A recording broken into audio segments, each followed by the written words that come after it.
So this one's going to be an effort to do the economy of Civium. I imagine it's going to take two or three different approaches to really get it nicely.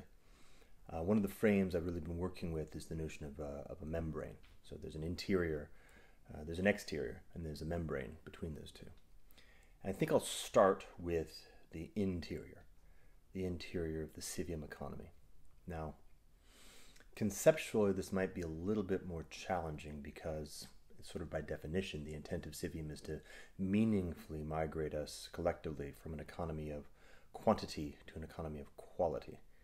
And even what exactly that means isn't clear. So bear with me.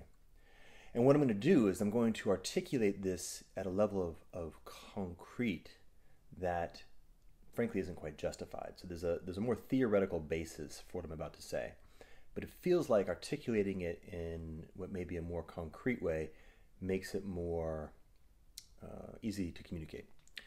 So the point being that take this as sort of a broad brush approach to what might be the appropriate model, not as a proposition for what for sure will be the appropriate model.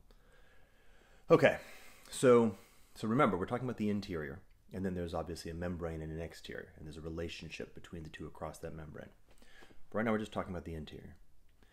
So when we look at the interior of the Civium economy, as you might imagine, if you've at all engaged with the stuff that I've been doing, there are going to be three distinct modes.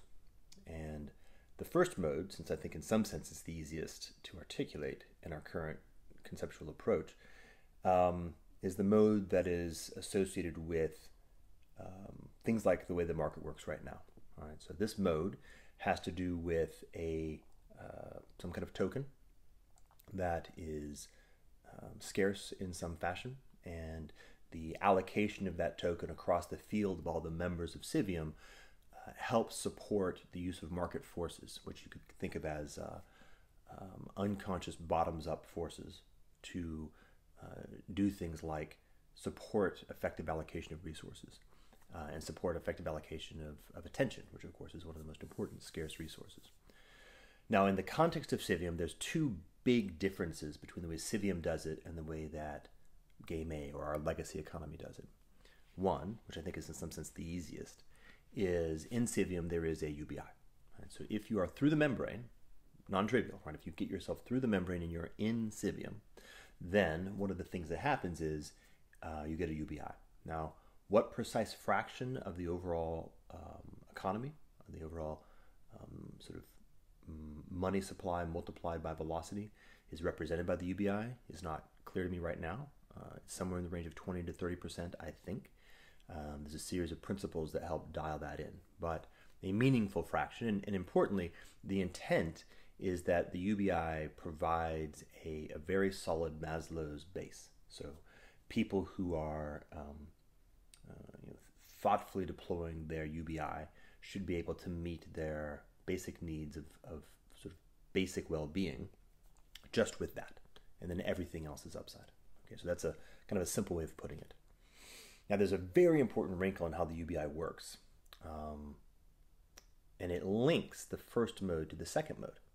So, and this is an idea I actually took from somebody else. I'll comment him in the mention him in the comments, and I think it's a very nice model. I mean, we'll see if it actually ends up being one that's stable. So the idea is this: on a monthly basis, or whatever, on a daily basis, there is a deposit from the thing that produces currency at all. Right? Some kind of think of it in terms of blockchain. So there's some kind of a software system, some generator function that has a way of producing currency, and it allocates one token. Let's make it per minute, just to make it fun, to everybody's account. Now here's the key. You can't do anything with the tokens that are sitting in your account except move them into your wallet. Right? Now, what's the point? What's that mean? What happens there? Well, there's a gate. To move it from your account into your wallet, you have to go through a kind of a well-being survey. You have to choose, you have to accept that you will go through and you will assess, self-assess your well-being across some large number of dimensions. Right? So things like the degree to which you feel like you're living according to your own values, the degree to which you feel like you are actually attending to the relationships that are most meaningful and important to you, the degree to which you feel like you're taking good care of your own body and physical well-being, the degree to which you feel like you're actually able to achieve creative expression into the world, things like that. And it's a survey, and it takes some time. Maybe it takes an hour or two. So you choose when and how often you want to engage in this survey. And when you do, the tokens that have been accumulated in your account are moved over to your wallet, and you can now spend them into the economy. So not that heavy a burden.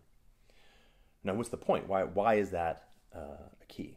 And the key is here, what we're trying to do is we're actually trying to create a transformation between the fungible, narrow dimensional, in this case one token, right, money, one dimensional mode of money, mode of currency, mode of how we sense value and share value out in the world, and actually connect that to a second mode of economy that is qualitative in nature, that has a high dimensionality and strict non-fungibility. All right, so let's talk about that second mode. But I'm going to do it in a second. I apologize. This may not be a good flow. But the last piece of the first mode, and it feels like it's useful to get this out before I move to the second mode, is the unit of account. So if we think about things in terms of the traditional models of money, we have medium of exchange, which the token is that. We have store of value, which is the second mode. We'll get to that in a second. And then there's the unit of account. Now, in the context of Civium, the unit of account is an accounting system. What do I mean by that? What I mean is, imagine a supply chain management software system that has a way of tracking a particular object. So let's say, for example, I don't know, this chair. Right? So this pattern. Right? Every pattern that exists in the economy has is represented by an object in the database. That pattern consists of the components that make up the pattern. Right? So in this case, this chair is made up of leather and wood and glue and some metal. Perhaps even a process model of how the pattern is assembled out of the components, a how-to.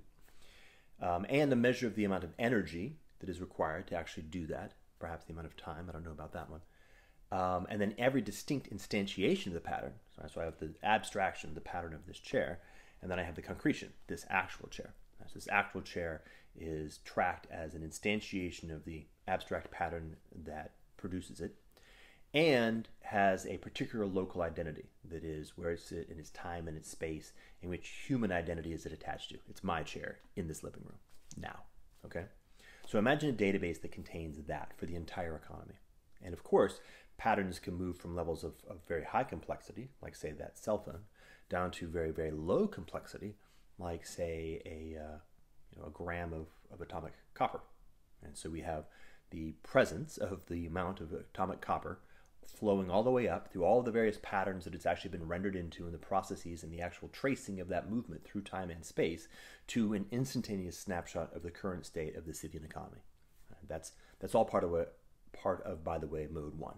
So a unit of account is this very complicated but quite doable IoT system that is what you might think of as the most complete supply chain management system that we can imagine and design. That it gives us the ability to trace and track the state of all the patterns that we have available in our economy, the state of the fundamental resources, which ultimately actually end up being atomic elements and energy, the historical flow of those resources through patterns in space and time, and the current state, like its actual distribution through the Civium economy. So that's what we have. Right? So we have that, we have the UBI. And then, of course, we have the actual flow of market transactions of people moving money around in the context of the economy, and how that actually changes the state of the unit of account. And that's mode one. I hope that landed. A little bit complicated. I apologize. Okay, so now mode two. Remember, mode two is this high-dimensional, subjective well-being assessment as base. That's the joint between mode one and mode two, is that survey. And of course, every single time that you take the survey, it creates a temporal snapshot of the kind of the undulation of your subjective well-being through time. Right? So we're not just looking at a particular moment, we're also looking at how it happens over time. The other piece of mode two is what I call the serendipity engine. Right? right? And this is something like what Facebook would be, or what Twitter would be, or what LinkedIn would be, if they were designed with maximizing human flourishing in mind. Right? So it's, at a technical level, actually not that hard to imagine. But at an economic level, right now we can't do it. But in Civium, we design it that way from scratch. What do I mean by that? What I mean is it's a machine learning system that takes the state of well-being of given individuals and uses that to suggest potential high-quality encounters. And perhaps you and person A and person B could be in some particular kind of encounter, and that would maximize both of their trajectories of well-being. That's the engine, that's the serendipity engine's intent, purpose, and design constraint to do that. And of course, there's a mechanism whereby we go about looking at the degree to which a particular set of encounters actually did, over the short, medium, long term, perhaps statistically, lead to an upgradient in the individual and collective subjective well-being. Right? So if the serendipity engine puts us into encounter, or at least suggests those as possibilities, and we take those offers up and we do so, and our assessment of well-being shows stagnation or degradation, then it's not doing a good job, and we might want to look into why that's happening. If, on the other hand, it does show it, in fact, think about this from a serendipity perspective, it actually shows statistically an upgradient across a much larger field of people than just the two of us. That's interesting. That's the kind of stuff we're looking for, synergistic satisfiers. Now, in the context of Mode 2, every member of Civium has a civic duty. Their civic duty is to engage in the assessment, the self-assessment that I talked about in Mode 1. And that has a bunch of different values. Probably the most important is just the process of doing the check-in yourself. Right? Just to take the time to do the work of comparing what you believe are your core values, what you believe are your most meaningful relationships, and okay, am I living them? Am I living them well? Am I doing a better job? Is my sovereignty increasing? And just having that subjective check-in on a periodic basis by itself is very powerful. Secondarily, of course, is to create the data flow, some sort of stream of objective materiality of that high-dimensional field of well-being that we can then pump into some kind of machine learning system to support our joyful encounters. And by the way, I'm referencing Spinoza when I use that phrase. Your civic obligation is that you will engage in at least one encounter per week, day, month, whatever. I don't know exactly what the right time frame is, but a week feels fine. Every week you will have some sort of conversation or encounter with another human being who's in Civium. It could be virtual, it could be just a Zoom call, on the basis of what we propose is going to be an upgradient in your collective well-being. That's the civic duty. But the hope and the intent is that the serendipity engine, which by the way can be a very large set of possible encounters, becomes the heartbeat of the economy, because it's the ability to both receive and to give along the lines of the gradient of your well-being is the strength of a qualitative economy. How do we actually get to the highest quality encounters? Well, the highest quality encounters are circumstances where each individual, which could in fact, by the way, be groups of people in complex relationships, simultaneously have an upgradient in their well-being by what they are giving into the relationship and by what they are receiving from the relationship. Right? So if there's imagine a circumstance where there's an opportunity for a person who really feels good, they feel fulfilled when they are providing a beautiful storytelling to a group of children, for example. And that's a thing that we have come to know about this particular individual, that their gifts involve that kind of a giving. And so to give those gifts is an important part of their actual well-being. And to fail to be given an opportunity to give their gifts well into the whole deprives them. And, contrariwise, there's a group of kids who are in a place where to sit together with their friends, and we're talking maybe 6, 7, 8-year-olds, and to have story time with a gifted storyteller would be very nurturing and fulfilling. And by the way, as an ancillary, would also support their parents who have other things that they want to do at that moment in time. So an opportunity for a very synergistic moment emerges, And the synergy engine pops that out, says this is something that might be of interest, and by the way, can logistically help coordinate it, so it's simple for people to arrange themselves in space-time to do it, and then it happens. Right? And you might imagine that when and if the UBI actually does provide most of the base of what people need to be able to live the bottom of Maslow's pyramid, more and more and more of your time is freed up to engage in the qualitative aspect of livingness.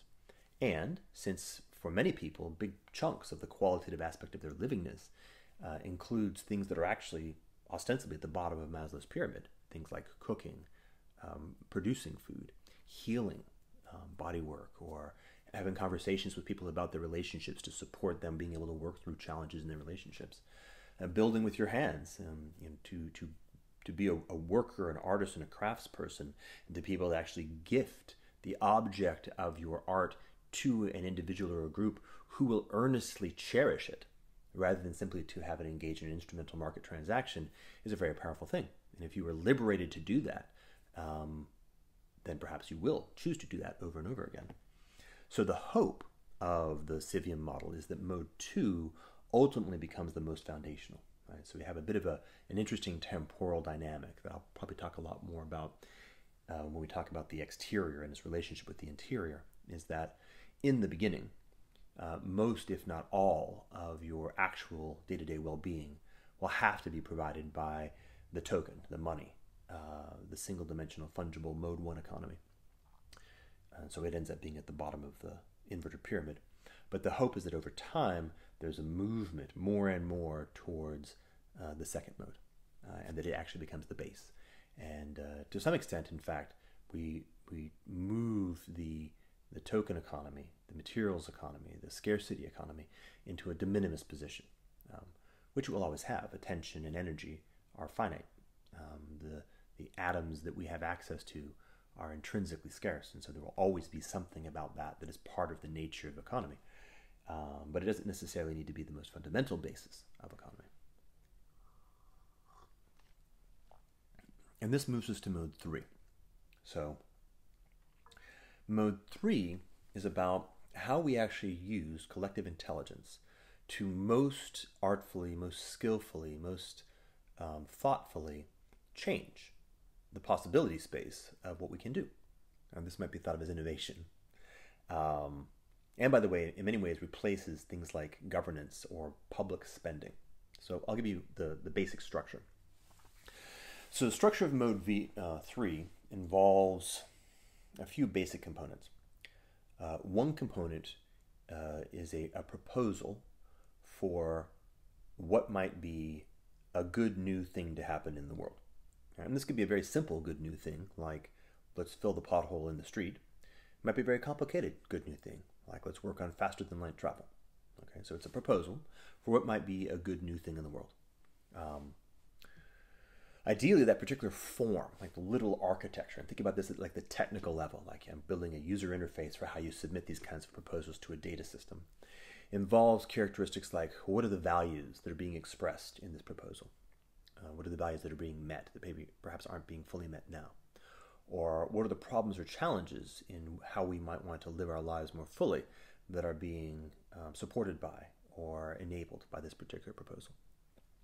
Okay, the second thing, and that's maybe in the UI, is the building out of that proposal into a proposed design specification for what a good solution would actually look like, both in terms of its full specification, what's the end state of what a full meeting of that need looks like, as well as perhaps a pathing. Here's a process by which we can move from one step to others, a project plan, if you will. And of course, many of those might be proposed. And given proposal space, which is very abstract and points in a different direction, might give rise to a number of competing design specifications.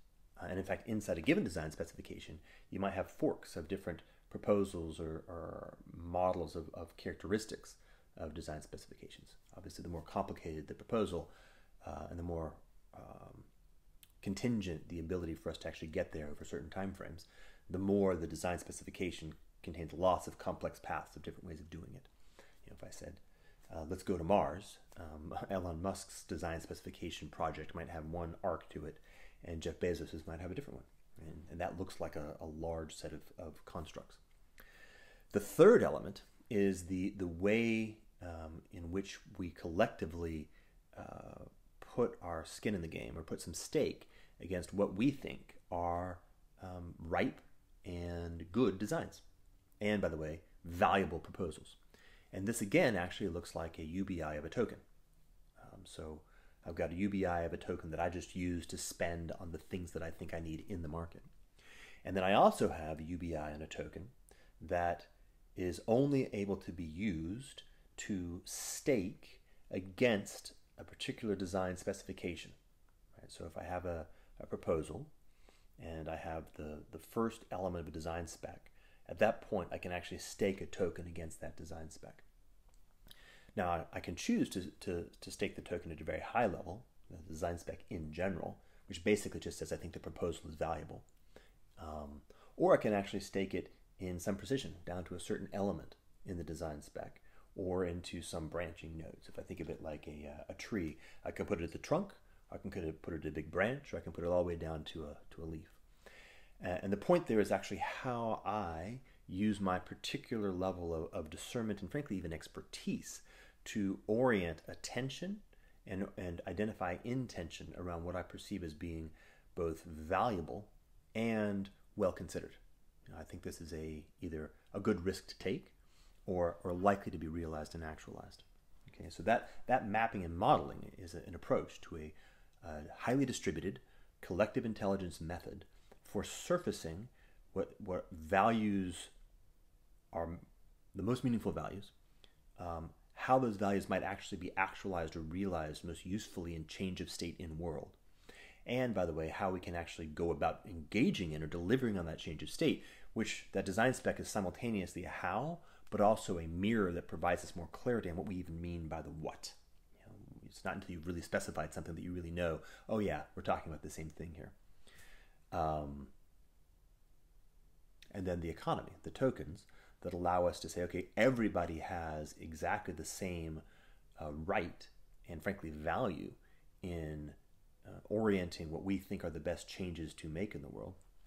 And by the way, just the last piece there is that one of the things that I can do is I can proxy. So I can say, you know what, I'm actually going to proxy to Elon Musk in perhaps this mode. I say, with regard to this particular design territory around going to Mars, I'm just going to give Elon Musk my token because I think he's got his shit together. I don't necessarily know how to do it. I just know that I like the idea. Or, of course, I could just put it at the top and say, okay, I think this entire approach is a good idea, and those tokens are there. So what are the tokens used for? Well, more or less, we have, in the modern era, two different basic approaches on how to bottoms-up solve innovation problems. We've got the Kickstarter model, and we've got the X-Prize model. The Kickstarter model you might think of as pre facto, which is to say I propose that I will if you give me the resources to do it. And the X-Prize model is post facto. Here I did something, give me the resources for what I've already done. Make sense? I hope so. And every design specification includes within it, by necessity, a governance mechanism whereby human agents are able to evaluate proposed solutions. Right? So I've got a design spec for how to go to Mars, and inside that design spec there is a mechanism whereby some group of people, which could be a very large distributed, everybody who's contributed has a vote, or it can be very small, only Elon Musk has a vote. Its design spec actually has to include that governance element. By the way, if you're at all familiar with what's going on in DeFi, decentralized finance, this exploration of precisely how to actually arrange collective governance is a big piece of what's being explored in that space. And so a big chunk of the problem of what I'm describing is right now in an experimental mode. So then I come along and I say, you know what, I have a proposal for how to solve this piece of that design. That activates the governance mechanism. The governance mechanism evaluates my proposal and engages in some action. Yes, here's the tokens that we have the ability to distribute that have been allocated to this governance mechanism are now unlocked for you to execute on your proposal. or are unlocked as a reward for the fact that you've already delivered on the value that we're looking at. And it's basically a comparison between the expected value of what I propose and the design specifications of what is been identified as what needs to happen, evaluated by whatever the governance mechanism happens to be. And that's that, except for one important element. And I'm pretty sure this is true. I'm not entirely sure, but I'm pretty sure.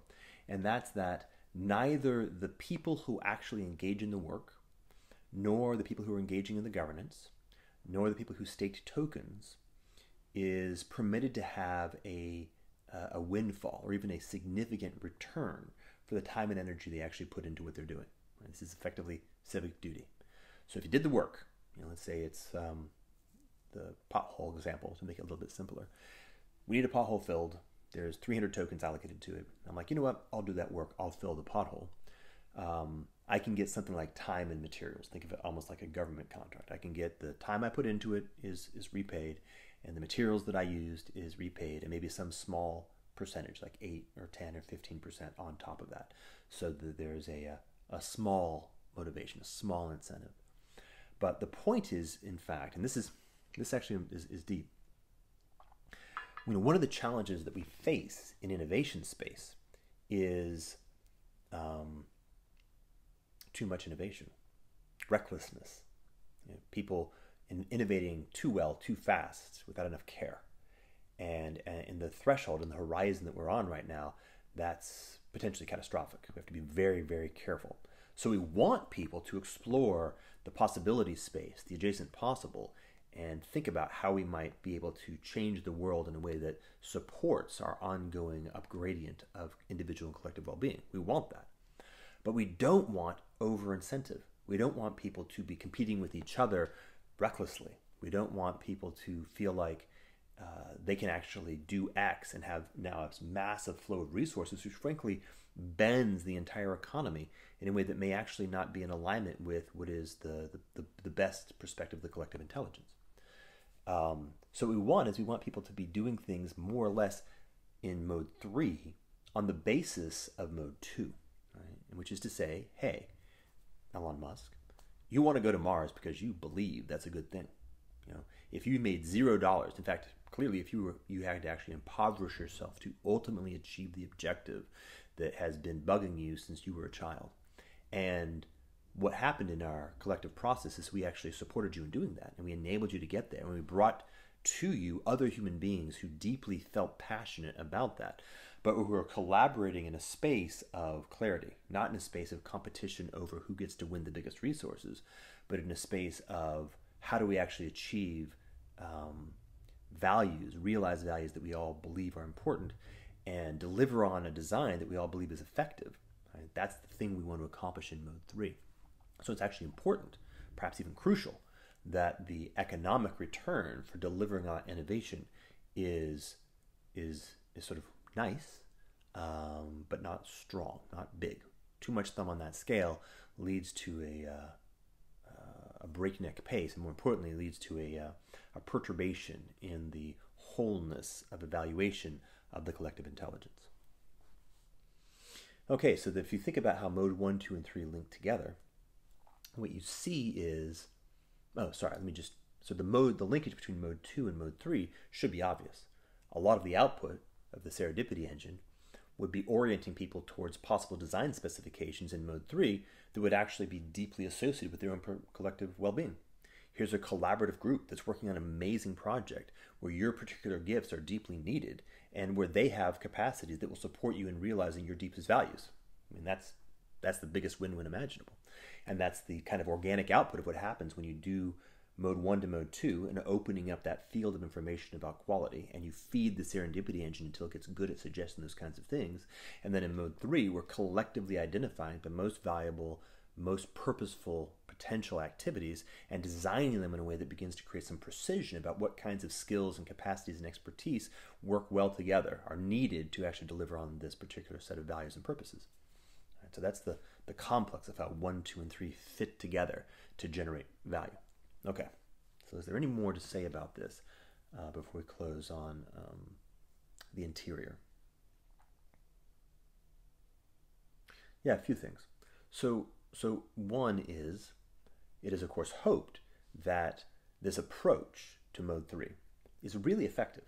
We actually get significant synergy value in both identifying the right kinds of things to work on, assembling teams that are fluid, smooth, effective, good collaborative teams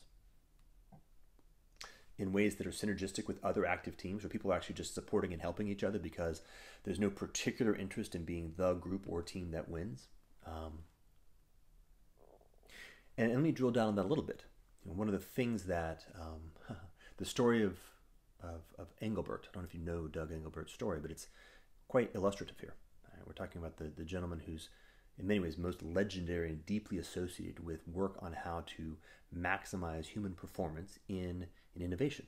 And the great story of the mother of all demos, where his particular group, as legend has it, all at once over a relatively short period of time invented most of the basic substrate of computation, and both at the individual, like PC level, mouse, UI, that kind of thing, and collective networking level that we have. Right? Almost everything we have, again, as legend has it, is built upon that group of innovations. And he was looking at it from the point of view of how do we actually maximize human potential? How do humans become more and more productive as individuals and in groups, in collaborative groups? And the story, as I understand it, is that after a lot of success, they began to run up against boundary conditions and limitations. And most of those limitations actually didn't live in the objective. They didn't live in the tools that you're using or in the processes, the organizational structures. They actually lived in the interiors, the psychological interiors of the individuals who were collaborating. To find a point on it, emotionally stunted, paradigmatically limited, ideologically constrained, highly triggered, immature individuals have a very hard time collaborating effectively, or it gets the hell in the way. And by the way, I'm not implying that his particular team was unusually that way. I'm actually specifically calling out that our current form of civilization and culture tends to produce individuals of that type. It's kind of the objective is to output those kinds of people. That's what school and work do to people. And so, we can get collaborative teams, but our collaborative teams are held back, and they're held back by that kind of thing. And so, as I understand it, actually one of the things that Engelbert did was work on that problem, and he collaborated on creating a program called EST, which is now called Landmark, which is one of these sort of 80s era efforts to, as part of the human potential movement, to unlock human potential by actually modifying things in the interior. Well, if you look at the well-being economy, mode 2, what you're looking at is something that is designed to do that job really, really well, right? To really support people from their own sovereignty, right? Not coming from a, hey, you should do this, but okay, you're invited to reflect on how you yourself can identify the things that are holding you back. And maybe they're exterior. Maybe you're not taking care of your own nutrition well. Well, okay, why are you not taking care of your own nutrition well? Is it because you can't get access to nutritious food? Well, let's solve that problem. Or is it because you've got bad habits of how you eat or drink or exercise? Well, let's call it take care of that problem as well. And we've got lots of legacy things that the healing modalities embedded in giving and receiving in mode 2 hopefully will resolve a lot. And I expect and suspect that a big chunk of the next 2 full human generations inside Civium will be a lot of healing. We've got a lot of healing to do. But as that healing progresses, what we should expect to see is a dramatic increase in the quality of collaboration, the ability to be flexible in your models of how the world works, and not to be to kind of give up or be foolish, but actually exactly how do you engage in sharing of insight with other people so as to have a synergistic collaboration that increases the insight together. And that's the kind of thing that should be the output of mode 2 coming into mode 3. All right? So that's the hope. Right? The hope is that the construct of Civium, and in fact, fundamentally generates a way for us to radically unlock human potential, particularly along the mode of well-being, giving and receiving, and along the mode of thoughtful, careful, not reckless, but deeply powerful change in the state of how the world works, or what the field of possibility actually looks like for us. And of course, to the degree to which we do that, flourishing should be also dramatically accelerated. And I mean that in both ways, which is to say our ability to unlock energy and resources, mode one, scarce environments, should be dramatically increased. Right? The things that have happened over the past three industrial revolutions that have increased our access to material plenty, we should be able to continue, in fact, 1,000-fold. Right? The possibility of vastly, dramatically increasing our ability to easily provide every human with material plenty without at all negatively impacting the environment is at the threshold of the adjacent possible. Mostly we're held back by our mechanism of economy, to be perfectly frank, and we're held back by a lot of stuff going on in our interiors and the ways that we individually still operate from a scarcity mentality. But as we move forward with deeper and deeper innovative potential, we unlock those capacities in the adjacent possible with new technologies around energy production. Think just, for example, just imagine an advancement in nanotechnology that doubles the efficiency of solar panels just by itself. Right? Think about the radical impact that could have on provisioning all humans on the planet with a level of energy that we need to have, with a much smaller amount of consumption of resources. And if it's more than doubles, maybe it 10x's the efficiency of solar panels, then you get to the point where you can actually have a very de minimis use of resources.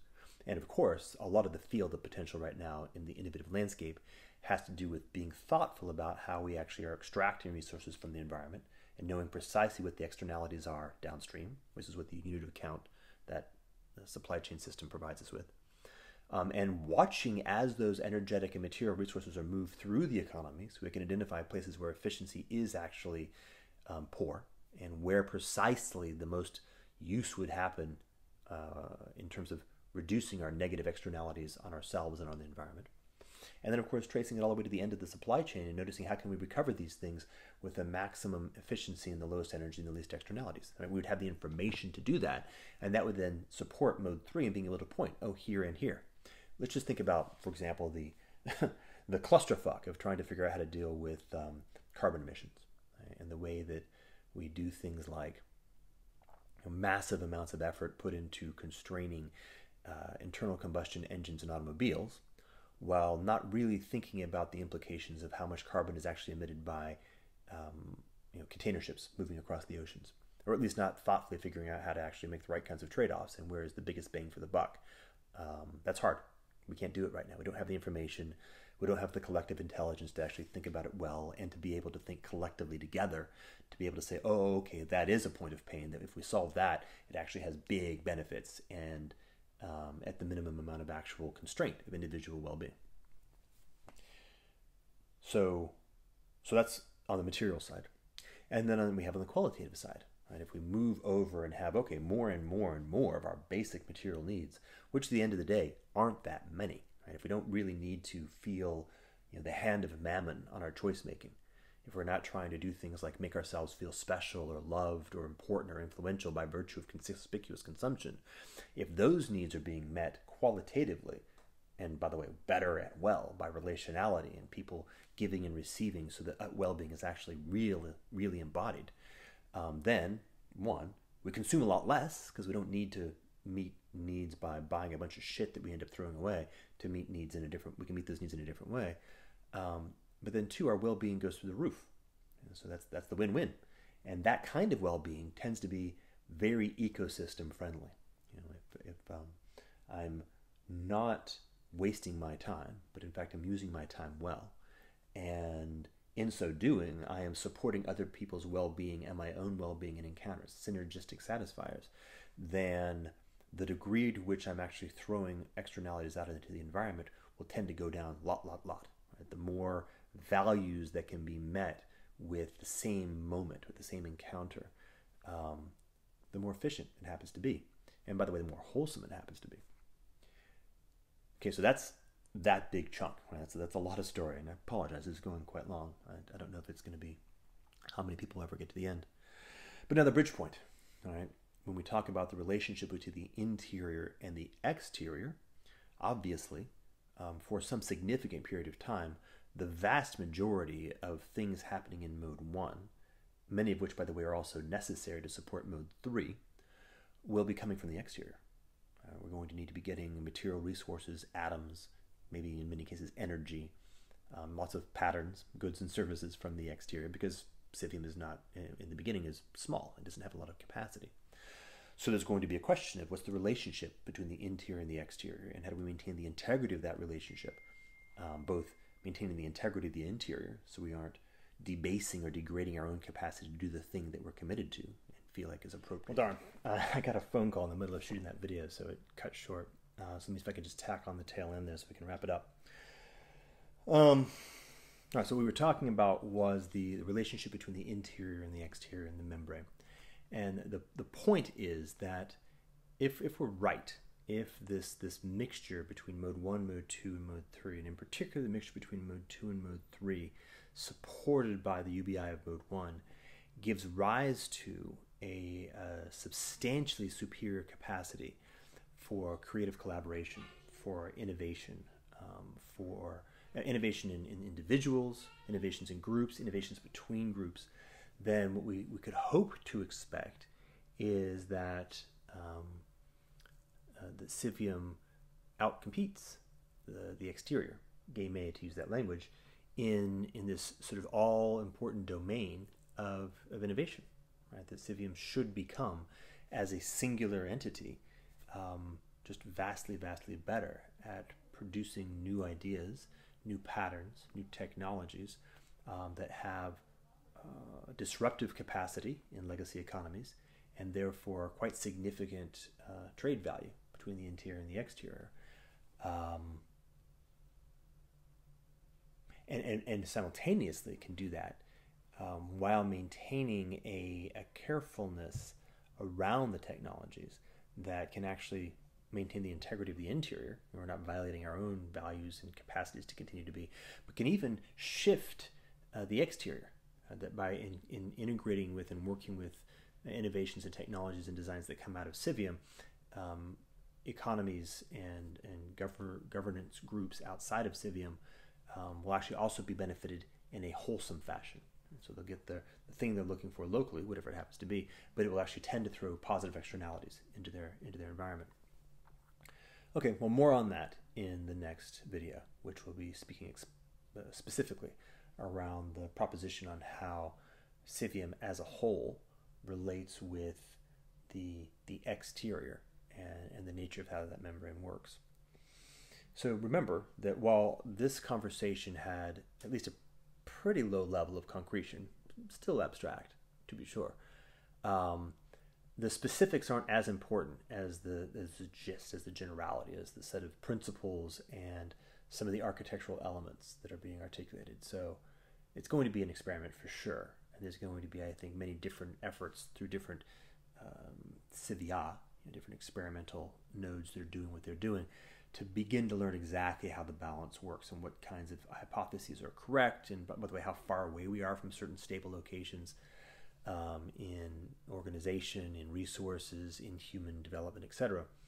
But hopefully this is useful and provides a bit of an orientation towards the basic sensibility.